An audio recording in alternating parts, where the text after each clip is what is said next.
Բարև ձեզ Factor TV հյուրը Ազատ քաղաքացի հասարակական կազմակերպության ղեկավար Հովսեփ Խորշիդյանն է, ողջույն պարոն Խորշիդյան։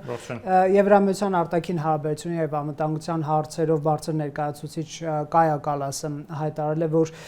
26 հունիսին կայանալիք խորհրդարանական ընտրություններից առաջ Հայաստանը դիմել է Եվրամիությանը խնդրանքով արտաքին միջամտության դեմ պայքարում նույնպիսի աջակցություն ցուցաբերել, ինչպիսին Եմեն տրամադրել էր Մոլդովան, իսկ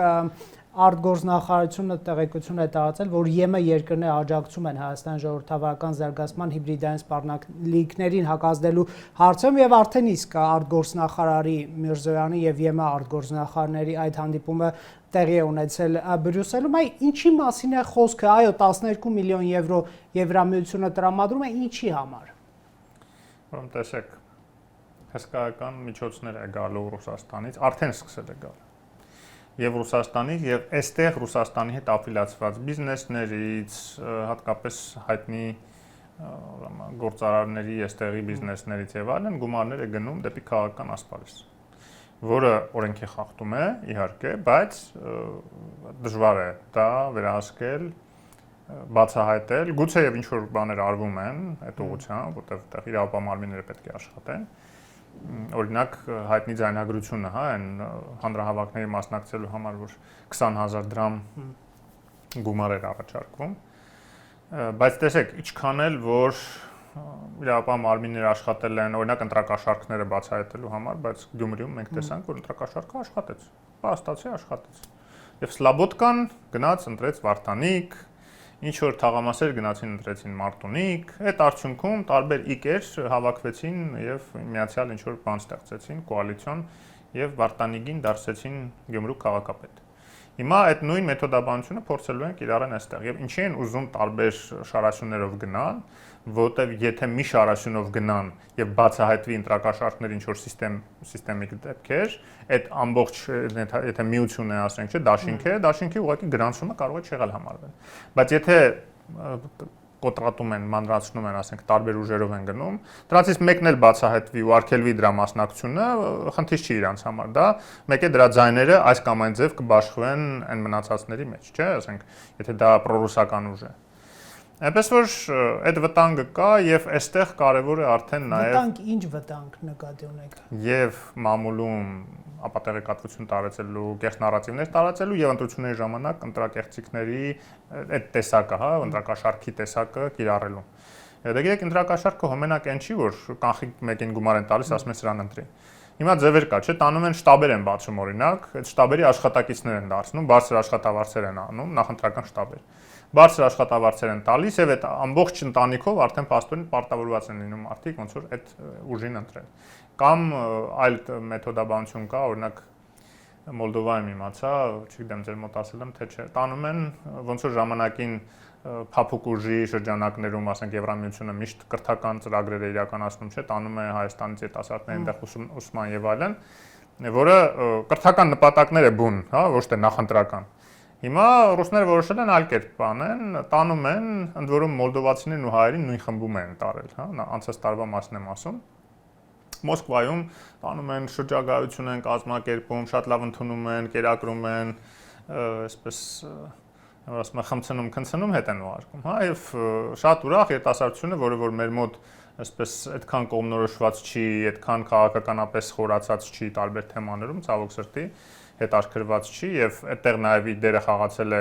այն քրեական ենթամշակույթ տարածելու ակտիվ ջանքերը մեդիայով, ֆիլմերի միջոցով, որը որ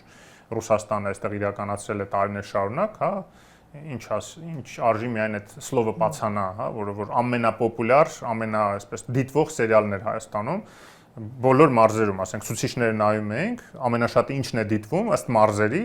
բոլոր տեղերում ամենաշատ դիտվողը այդ ֆիլմն էր։ Ինչ է նշանակում հիբրիդային սպառնալիք այսօր Հայաստանի պարագայում 26-ի ընտրությունների նախաշեմը Ռուսաստանը ինչ կապ ունի, լավ, հարցս այսպես ձևակերպեմ,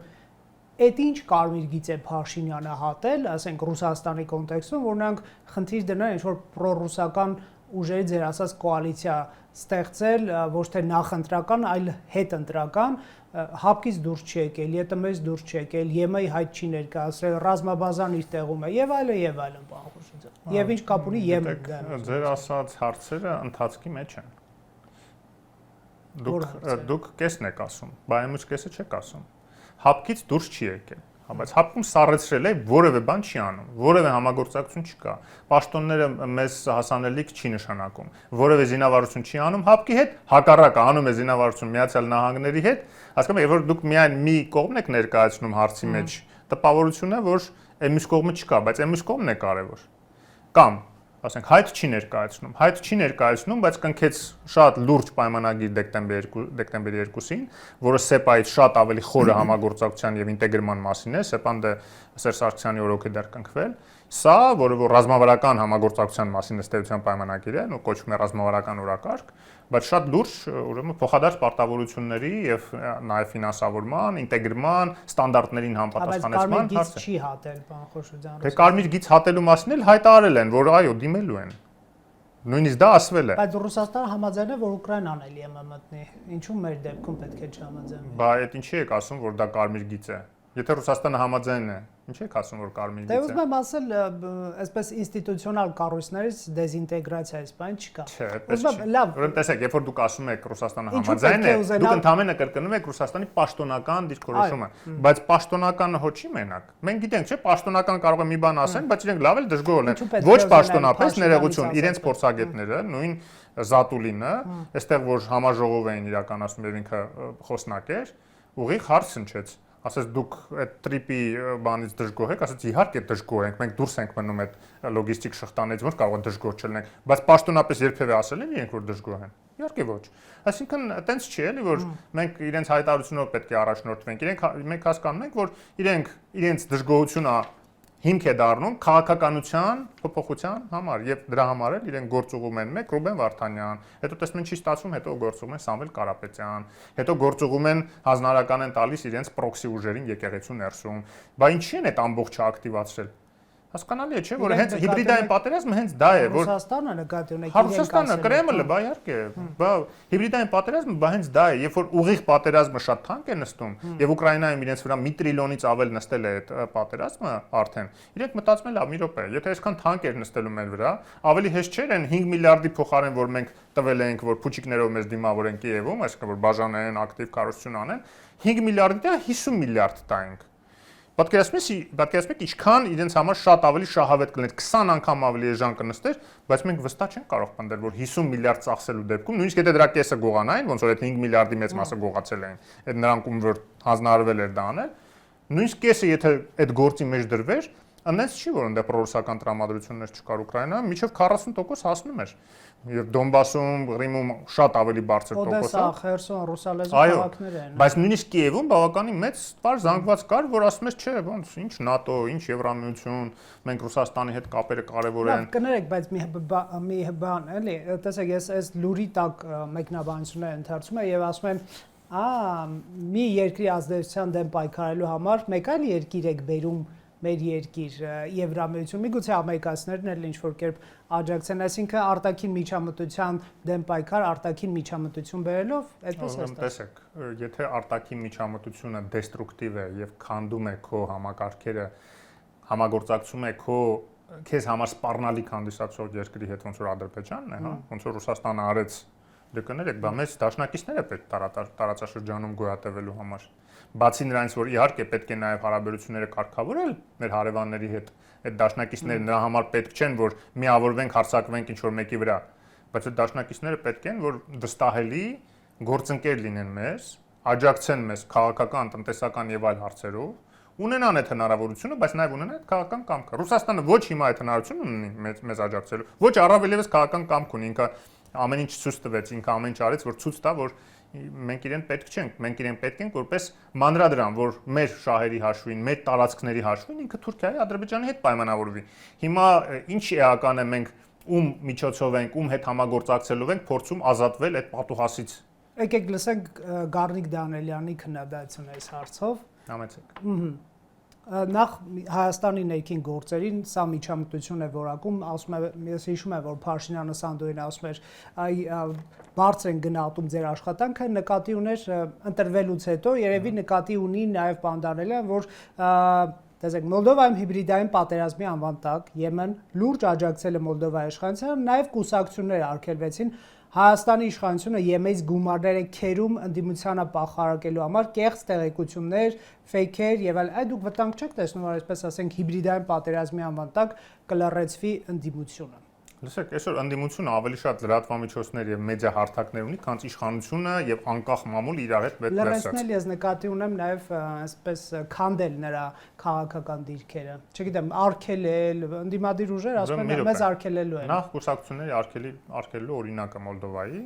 դա մենք պետք է հասկանալ ինչի են արգելել։ Արգելել են, որտեղ բացահայտվել է, որ իրենք ուղիղ ֆինանսավորում են ստացել Ռուսաստանից եւ զբաղվել են մանիպուլատիվ ապակատ տեղեկատվություն տարածելով եւ դրա համար էլ արգելվել են։ Ռումինիայում ինչի առաջի փուլը նախագահականում ըստ էության չեղալ համարվեց այդ հաղթած տեխնացուն, որը TikTok-ի հերոսն էր, հա, 2-3 ամսվա մեջ անհայտությունից եկավ դարձավ նախագահի ամենաբարձր ձայներ հավաքած տեխնացուն։ Պարզա բացահայտեցին, որ դա Ռուսաստանից ֆինանսավորում է եւ Ռուսաստանից ներգրաված TikTok ալիքներ են եւ այլն, որոնք ամբողջությամբ լծված են այդ թվում երիտասարդության ուղեղները լվալու, այդ մանիպուլատիվ արշավները իրականացնելու, կեղծ տեղեկատվության միջոցով եւ այլն։ Պարզա պետք է արգելեն։ Այսինքն, ինչ նշանակում ազատ խոսքի անվան տակ ինչ որ օտար երկիր մտնի փորձի իր դրածոներին կոմոդ դարձնի իշխանություն ու դու դրան չդիմադրես, ինչա թե հանգարց այլ որևէ ուժ քեզ չաջակցի, դա ինչ հիմնավորում է, այլ անհասկանալի։ Պրոռուսական ուժերին պետք է արգելել, ճիշտ հասկացա։ Ոչ, բոլոր այն ուժերին, որոնք ֆինանսավորվում են Ռուսաստանի կողմից, որ օրենքի խախտում է, հենց այդպիսի հիմնավորմամբ պետք է արգելել։ Պրոռուսական լինելը, գիտեք, բավարար չի արգելելու համար։ Կարող է լինել պրոռուսական,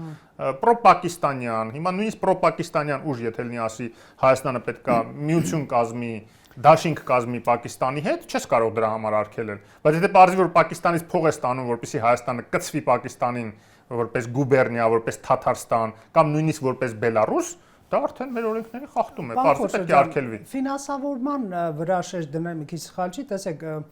Ռուսաստանը քեշ փող էր տալիս իր գործակալներին, դնում ինքնաթիռ եւ ուղարկում Մոլդովա, որ բաժանվեն կաշառք եւ այլն։ Նաև կրիպտո հետո սկսեց օգտագործել։ Այո, ինչից հետո, երբ որ բռնեցին այս քեշ փողերը, հա։ Հիմա մեր ընդդիմադիրները ինչի դրանից չեն խոսում։ Ինչ գնահատական է տալիս պարոն Դանելյանը այդ գործողություններին, որ բազմաթիվ մարդկանց 100,000-ից ավել քրեական գործերի մասին է խոսքը, այդքան մարդու կաշառել են։ Ինչի չի գնահատական տալիս։ Թե չի հավատում, որ դա ճշմարտություն է։ Ես որ հրավիրեմ անպայման կարծեմ կփորձեմ առաջ օրերը։ Կդիտեք այդ հարցազրույցը։ Անպայման, ես ձեր հարցազրույցները դիտում։ Շնորհակալ եմ, տեսեք, բայց տեղի բիզնեսը Ռուսաստան մեծ կապիտալ ունի Հայաստանի Հանրապետությունում, այսինքն հեչ պարտադիր չի էլի քեշ փողերը տան, գրպանները լցրած մեր հատուկ ծառայությունները այստեղ բռնեն։ Հայաստանի բիզնեսում Ռուսաստան մեծ ներկայացվածություն ունի, չասեմ ընկերություններ անում, բոլորը գիտեն, հա։ Այսինքն զուտ փողի վրա շեշտ դնելը մի տեսակ սողանցք չի բացում, որ տեղի բիզնեսները ինչ որ մի գործարար նվիրատվություն է։ Հասկանալի է, սկսենք նրանից, որ ես երբեք մի գործոնի վրա շեշտադրում չեմ անում, ես ասում եմ մի քանի գործոններ։ Ֆինանսավորումը գործոններից մեկն է։ Մեկ, երկրորդը ֆինանսավորում ինքը պետք է վերլուծել հասկանալ, դա միայն այո Ռուսաստանից եկող գումարները չեն, լինի քեշ, լինի կրիպտո, լինի ինչ որ փոխանցումների ձևով, դա նաև այո տարբեր սխեմաներ կարող են օգտագործել, նույնիսկ եթե այստեղի իրենց ձեռներեցները չուզենան այդպիսի գումարներ ծախսեն կամ չունենան այդպիսի կանխիկ ծավալների գումար, որ կարողանան դա շրջանառության մեջ դնել, տենց է, իրենց կարելի է օգտագործել, ռուսները կարող օգտագործեն Կրեմլից, ինչ որ սխեմաներով իրենց փող փոխանցելով, հետո իրենք այստեղ ինչ որ ռուսական բանկեր կան այստեղ։ Հա, վերջի այո, այստեղ ռուսական բանկեր կան, իսկ արևմտյան բանկեր չկան։ Բոլոր արևմտյան բանկերը ասենց հրաշքով կամ ինքնական թողեցին գնացին կամ այնպեսի պայմաններ ստեղծեցին։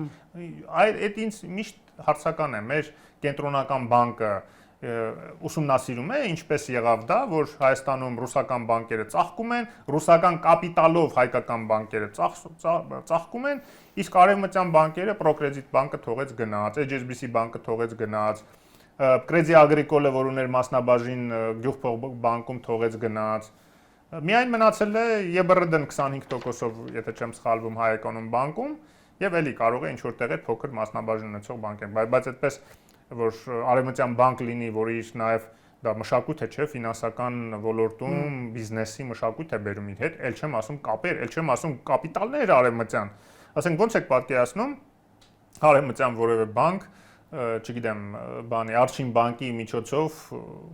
ինչ որ խոշոր ներդրումային ծրագրեր իրականացնի, իմանալով, որ այնտեղ հիմնականում ռուսական ծագում ունեցող կամ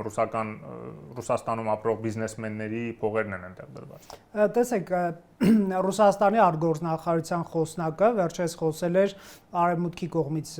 Վրաստանում տեղի ունեցած հիբրիդային պատերազմի մասին եւ վստահեցնում էր, որ Ռուսաստանը այդպիսի բան որևէ մեկի դեմ չի անում, հարգում է բոլոր պետությունների ինքնիշխանությունը։ Ավելին, տեսեք ինչ է տեղի ունենում Հայաստանում, վստահ եմ դուք գիտեք, որ Հայաստանի դեմ հիբրիդային պատերազմի մասին հայտարարությունները արվում են հանրապետությունում, այսինքն երևի Հայաստանում, մեր երկրի հետ կապերի զարգացման կողմնակիցների հետապնդումների ֆոնին կարծես հետևելով Մոլդովայում փորձարկված օրինաչափությանը, ասենք Սամվել Կարապետյան, Վարդան Ղուկասյան, նրանց կալանավորումները ձեր գնահատմամբ Ռուսաստանի դեմ արված քայլեր, նրանք գիտեն քրեական հետապնդումներ են, այսպես։ Տեսեք, եթե իրենք ասում են, որ չեն միջամտում եւ կապ չունեն այդ մարդկանց հետ, որ դա իրենց գործուղածը չի,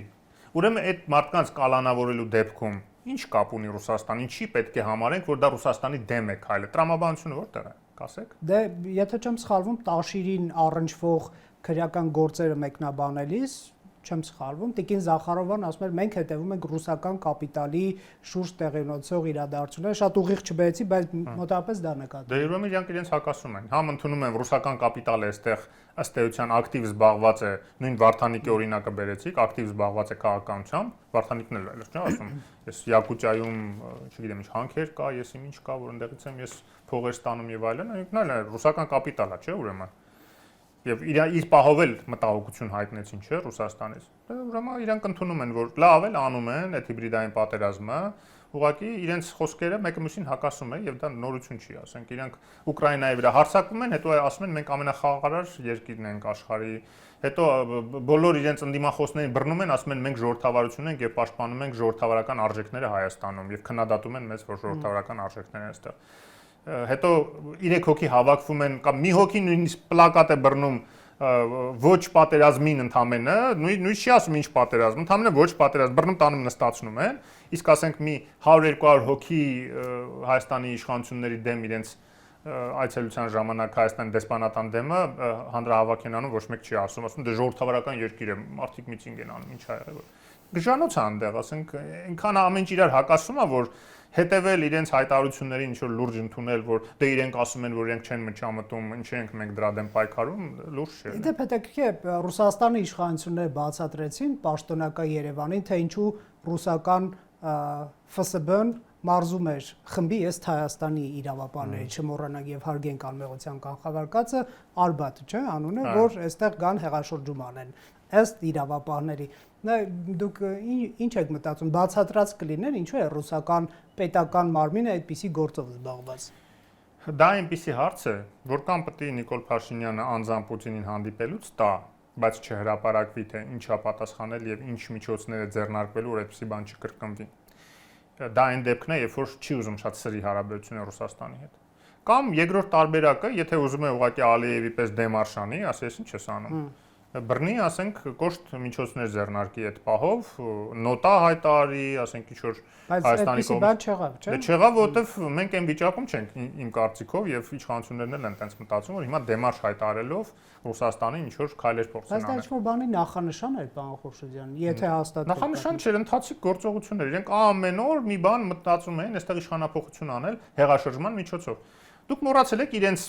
խամաճիկները այստեղ պատերազմից հետո անմիջապես որ սկսեցին այդ շարժումը, ինչներ իրենց հիմնական լոզունգները, նոր ընտրություններ չէին պահանջում իրենք։ Իրենք նոր ընտրություններ, արտահերտ ընտրություններ չէին պահանջում։ Իրենք ասում են տվեք իշխանությունը մեզ։ Առանց ոչ մի ընտրության։ Դուք պարտվել եք վերջ, ուրեմն պետք է իշխանությունը տաք մեզ։ Նիկոլ Փաշինյանն էլ ասաց կներեք, իշխանությունը ձեզնից չեն վերցել, ժողովրդից են վերցել, հիմա ժողովրդի կվերադառնի, թե ժողովրդը նորից որոշի ու մատալու։ Եվ արտահերտ ընտրությունները նույնիսկ ցույց տվեցին, որ ժողովրդը չի ուզում ռուսական խամաճիկների նախկին այդ իշխանություններին Հայաստանի, որ նույն բանն է, հետ բերի։ Սամվել Կարապետյանը բանտից մի ուղերձ է հղել, շատ երկար տեքստ է, ցավոք չեմ կարող այդքանը ընթերցել, Հայաստանը իրավունք չունի վատ հարաբերություն ունենալ որևէ հարևանի գերտերության հետ, մի քիչ ChatGPT սկզբունքով կրճատենք տեքստը եւ Ռուսաստանի դեմ խարդավանքներով ռեգիոնում մեզ անվտանգ չենք զգա։ իհարկե նա նաև պնդում է, որ Ադրբեջանը Թուրքիայի հետ կռացած բարեկամություն առնելով իրական խաղաղություն չեն կունենա եւ վստահեցնում է ընտրություններում հաղթելուց հաջորդ օրը այս ամոթալի քաղաքականությունը դադարեցվելու է։ Այդ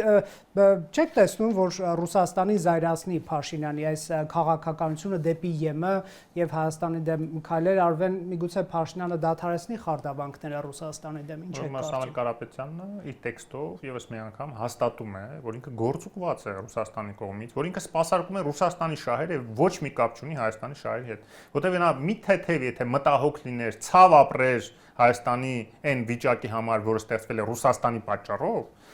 որ մի անգամ գոնե գնահատական տար Ռուսաստանին, որ մեզ զենք չեն վաճառում ահագին ժամանակ է, միջեմա չեն վաճառում։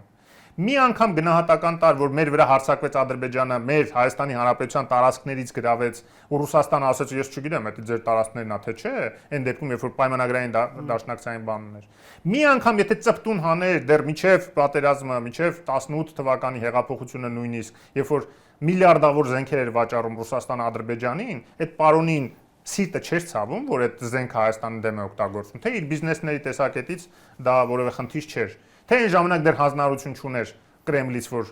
ինչ որ արտահայտվեր քաղաքականությամբ զբաղվեր, հայտարարություններ աներ։ Իգուցե ժամանակ Փաշինյանը խարդավանքներ չէր հյուսում Կրեմլի դեմ, մարդը չէր խոսում։ Այսինքն այն ժամանակ հանգիստ, դե ինքը խարդավանք է անվանում, այն ինչ որ Հայաստանի շահերից բխում է Ռուսաստանի ազդեցությունը նվազեցնելու եւ Ռուսաստանի խարդավանքները կրճատելու ուղղությամբ։ Ինքը դա անվանում է խարդավանք։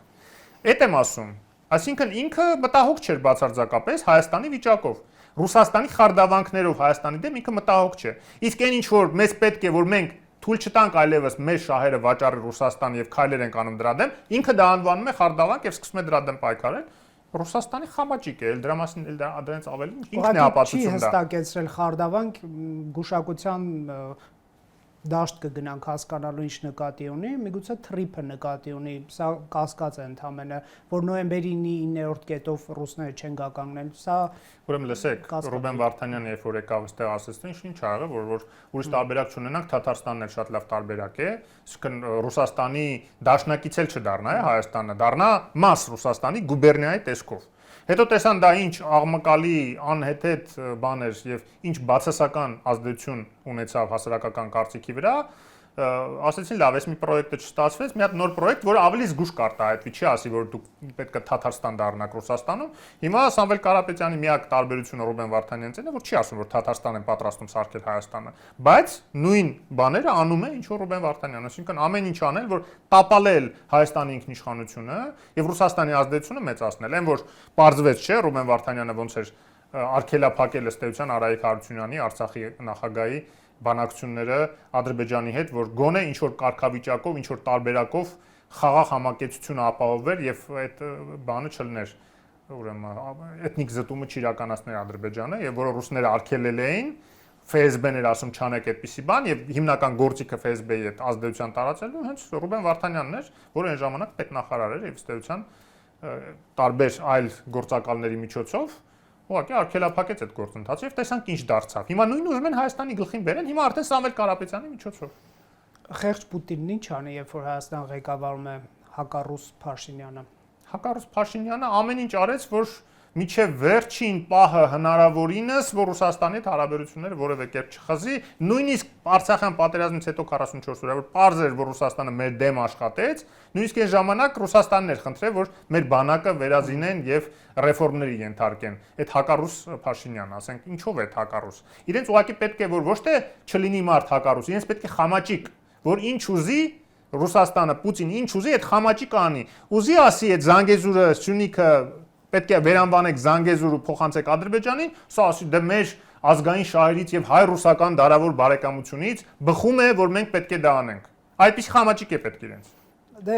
26-ի ընտրությունները մի տեսակ ինչ կապ ունեն այս թեմայի հետ։ Նույն համադրության մեջ։ Այն կապ ունեն, որ իրենց խամաճիկին ոնց են բերելու իշխանության առանց ընտրությունների։ Չեն կարողանում առանց ընտրությունների, հա, մի հատ հեղաշրջում փորձեցին տարբեր Գալստանյանների միջոցով կազմակերպեն, չստացավ։ Արբատի միջոցով ահաբեկչական ակտ էին ուզում կազմակերպեն, չստացվեց։ Միջև այդ փրկության եսիմի շարժումներ էին անում, չստացվեց։ Եվ որ տեսնում են չի ստացվում արտահերթ ինչ որ ոչ ընտրական միջոցառումներով իշխանություն փոխել, հիմա ստիպված պատրաստվում են ընտրությունների։ Բայց արդար չի Փաշինյանի դեմ այս մեղադրանքը, որ ինչու է հրաժարվում Ղարաբաղի հայերի վերադարձի իրավունքից, Արևմտյան Ադրբեջանի թեման փակելու առաջարկով դիմելով Ալիևին։ Չէ՞ որ իրապես այդ հորինվածքը Արևմտյան Ադրբեջանը օրինակ, հա, այս թեման էլ է մեղադրանքներից, դա հորինվածք է, այս Ղարաբաղի հայերի իրավունքը, դա միջազգայինորեն ընդունված եւ այլն Ուրեմն տեսեք, այդ իրավունքից կարող եմ ես խոսել, ու ես էլ եմ քննադատում իշխանություններին այդ քայլի համար։ Այդ իրավունքից կարող են այն ուժերը խոսեն, որ իրոք միշտ մտահոգ են եղել Արցախի իրավունքներով, բնակության իրավունքներով, Արցախի անկախության հնարավորությունով ժամանակին, հա։ Որտեղ ես ժառանգության անդամ եմ եղել, որը 2-3 անգամ ազգային ժողովում բերել այդ օրինագիծը անկախանալու Արցախի եւ իրենք դեմ էին քվեարկում։ Իրենք դեմ էին քվեարկում։ Եթե այն ժամանակ 2007-2008 թվականին Ռաֆի Հովհաննիսյանը իրան ճղում էր ուղակի, որ արեք հազիվ հնարավորություն է, անկախությունը ճանաչեք, հիմա է հնարավորություն, հետո կարող է ուշ լինի։ Դե չարեցին։ Հիմա եկել են ինչից են խոսում, հետին թվով այնց հայրենասեր են ձևանում եւ այլն, իրենց որտեվ Արցախը պետք չէ, իրենց պետք է իրենց լափամանը մնար, իրենք էլ մնային կողքը կերակրվեին։ Ավելի խոշորները, ավելի խոշոր կտորներ ուտեին լափամանից, մանր-մունդերներն են այնց բնակալեզությամբ զբաղվեն։ Հիմա իրենք ինչից են խոսում, իրենք իրավունք չունեն դրանից խոսան։ Մենք դրանից խոսում ենք եւ այո, այդ հարցը կա։ Այդ հարցը կա, որ այդ 300,000-անոց բանի հարցը ուռճացված է։ Փախստականներ Ադրբեջան չկա այդքան ոչ եղել է, ոչ էլ բազմանալուց եղել, հետո է եղել, որտեղ միտքը այն է նաև ձեր ես գիտեմ, բոբո սարքելու հրաժարվում ես լծակներից եւ այո, դա վտանգավոր է, դա իրենք որպես բոբո են օգտագործում եւ ստիպում են, որ մենք հրաժարվենք լծակ ասեք, թե Արցախի հայության իրավունքները ասենք հիմա։ Շատ է, վերջում հասնենք նաև Ուկրաինայի շուրջ իրադրությունից խոսենք կար, պարոն Խորշիդյան, ինչ եք սպասում, շատ սրընթաց են իրադարձությունները, մեկ թվում է Ուկրաինայի դեմ կա մեծ ճնշում ամերիկյան կողմից Դոնբասից դուրս գալ, տարածքներ զիջել եւ այլն, բայց նաև եվրոպացիներն են այս հարցը առաջ քաշում, արդյոք դա վերջն է եւ Եվրոպայում շատ տագնապալի են այս ընթացքը որակում անգամ ՆԱՏՕ-ի գլխավոր քարտուղարն է ընդունում, որ Ռուսաստանը իրենց դեմ ՆԱՏՕ-ի դեմ պատերազմի հավանականություն է ստեղծել, ինչ եք դուք տեսնում այս մասով, ինչ սպասել։ Շատ ուսանելի բաներ կարող ենք ստանալ մենք այս իրադարձությունից Հայաստանի համար։ Տեսեք, այս կոռուպցիոն սկանդալը, որ պայթեց Ուկրաինայում, ՆԱԲՈ-ի, իրենք գիտեք, հակակոռուպցիոն մարմին ունեն, որը բացահայտել է, որ համարյա $100 միլիոն գումար է գողացվել բարձրագույն ղեկավարության կողմից։ Հիմա պարզ չի, թե տանում են դեպի Զելենսկին, թե Երմակի մակարդակով կանգ էին առել, Երմակը հրաժարական տվեց, աշխատակազմի ղեկավարը հրաժարական տվեց, բայց հիմա պարզվում է նաև Ումերովը նույն կերպ մեղսակից է եղել այդ ամենը։ Քարտուղար, որը հիմա բանակցություններ է վարում Վիտկոֆի հետ, եւ ոչ միայն Վիտկոֆի ինքը Միացյալ Նահանգներում պարզվում է ՖՍԲ-ն է նաև ՖՍԲ-ի ղեկավարությունն է ՖՍԲ-ն, ասում ՖԲՌ-ի ղեկավարությունը ամերիկյան ուրեմն անվտանգային գլխավոր մարմիններից մեկն է, ոչ արտաքին, այլ հենց ամերիկյան, որը ուսումնասիրում է նաև ամերիկյան փողերի յուրացումները արտասահմանում, իսկ այդ 100 միլիոնի մի զգալի մասը եղել է ամերիկյան նաև փող։ Եվ դա նշանակում է, որ